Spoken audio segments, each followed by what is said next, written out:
For over a year in my 30s, I was trapped in a prison that I couldn't escape.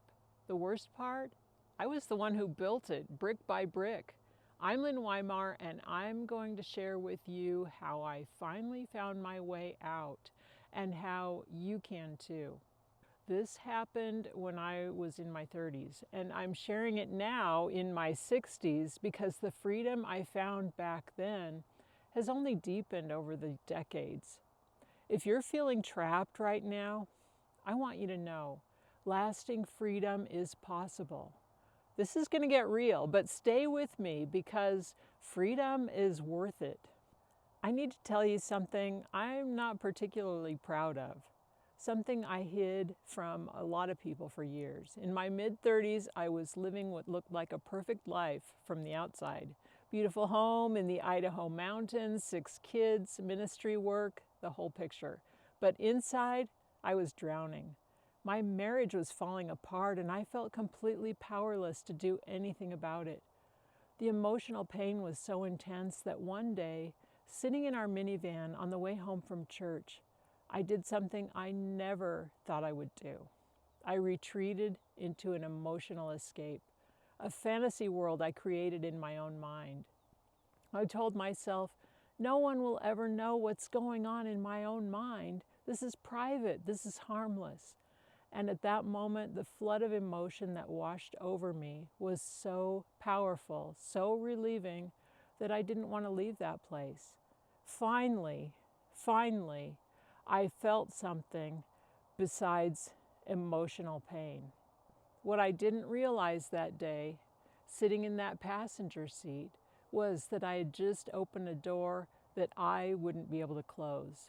What started as a moment of escape quickly became an emotional addiction. It started as just a moment of relief, but soon I was turning to that imaginary world again and again.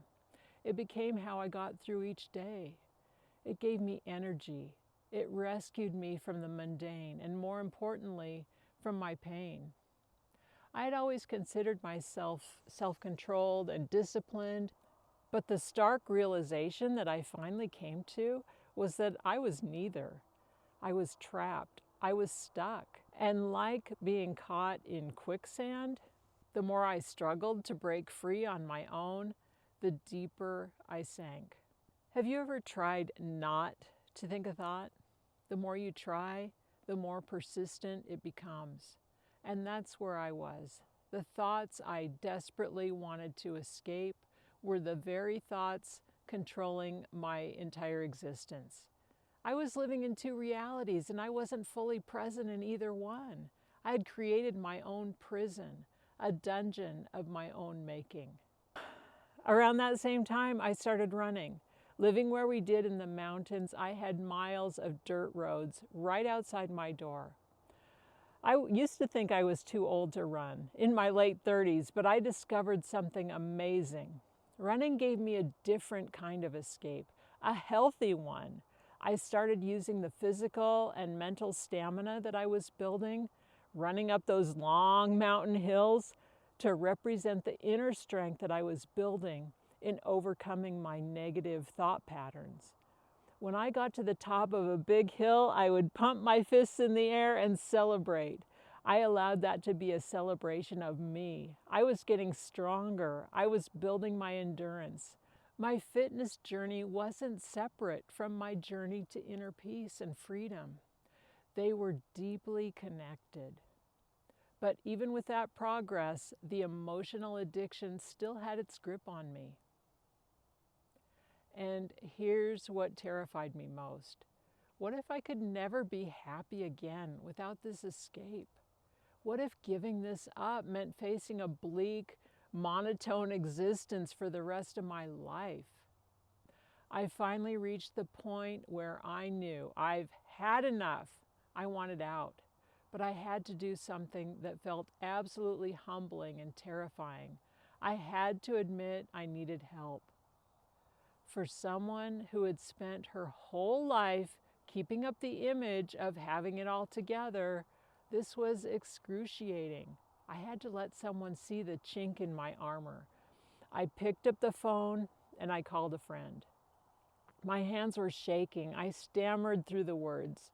I'm caught. I'm trapped. I can't get out. And you know what her first words to me were? You're human. You're human. No condemnation, no shame, no lecture, just recognition of my humanity. Then she told me she had struggled in the very same way I was struggling, and she had found her way out. In that moment, I knew I was going to be okay. Not because the problem was solved. It wasn't. But because I finally understood I wasn't alone. And if she could find her way out, so could I. Here's what I learned through that year-long journey to freedom. First, shame thrives in secrecy. The moment I brought it into the light, it lost some of its power over me. Second, I learned that I am not my emotions. My emotions are part of being human, but they don't define me. They don't control me unless I let them. I started making friends with my emotions instead of running from them or fighting them. I could experience them, acknowledge them, and then choose how I wanted to respond. And you know what? My running became an integral part of this journey. As I captured the confidence that I was building on those mountain roads, I channeled it into the knowledge that I could transform my inner life as well. Learning to push through physical challenges taught me I could push through emotional ones too. And third, and this is the big one, that prison I was in, I built it. Every brick, every bar, and that means I could also tear it down. See, I thought I needed that escape. I thought I needed something outside of myself to fix what was broken inside. But what I really needed was to learn how to be present, to be still, to stop running from myself. And when I finally allowed myself just to sit with my emotions, without shame, without fear, without judgment, just experiencing them as part of my humanity, something shifted. I began to forgive myself. I began to love myself. And that opened the door to my freedom. Before we go further, let me be clear. I'm not here to rescue you. I can't free you from your prison. Only you can do that. But I can show you it's possible. I can show you the way. And the rest is up to you. So let me ask you, what's your prison? Maybe it's not an emotional addiction like mine. Maybe it's food. Maybe it's alcohol or shopping or staying so busy that you never have to think. Maybe it's that voice in your head telling you that you're not enough. Maybe you're scrolling through social media at 11 p.m., numbing out instead of going to bed. Maybe you're eating that whole box of cookies, knowing even as you do it that this isn't what you really want. And here's what I want you to understand. Whatever you're reaching for outside of yourself to fix what's happening inside, that's your clue. That's the signpost pointing to where you're stuck. And here's the beautiful truth. You don't have to stay there. Freedom is possible, not someday, not when you finally have enough willpower or when circumstances change, but right now. It starts with 3 simple steps. 1, admit to yourself what's really going on. Look in the mirror, not the physical mirror, but the mirror of your inner life. What are you hiding from? What are you running from? And 2, stop fighting alone. Find someone safe who can walk with you.